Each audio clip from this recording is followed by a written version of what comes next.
తెలుగు రాష్ట్ర ప్రజలకి నా హృదయపూర్వక నమస్కారాలు మరియు దసరా శుభాకాంక్షలు.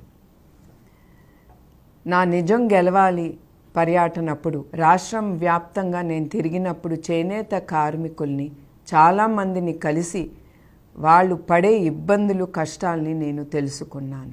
చేనేత వస్త్రాలు మన తెలుగు రాష్ట్రాల్లో మంగళగిరి, వెంకటగిరి, ఉప్పాడ, పోచంపల్లి, సిరిసిల్ల, గద్వాల్, ఖాదీ ప్రసిద్ధి చెందినవి. నూలు సేకరించినప్పుడు బట్ట నేసే వరకు ఆ కార్మికుడు పడే కష్టాలు, ఇబ్బందులు ఎన్నో. అతను ఆరోగ్యం కూడా లెక్క పెట్టకుండా ఆ బ్లీచింగు, యాసిడ్ మధ్యన నుంచుని అతను బట్ట నేస్తున్నారంటే మనం అందరం ఒకటే ఆలోచించాలి. వాళ్ళు పడే ఆ కష్టం వాళ్ళ బిడ్డల కోసం, వాళ్ళ కుటుంబం కోసం, వాళ్ళు ముందుకు వెళ్ళటానికి వాళ్ళు అన్ని ఇబ్బందులు ఎదుర్కొని బట్ట నేస్తున్నారు. అందుకే మన అందరం ఆ చేనేత కార్మికులు వాళ్ళు పట్టే నూలు పోగుతో వాళ్ళు అద్భుతాలని సృష్టిస్తున్నారు.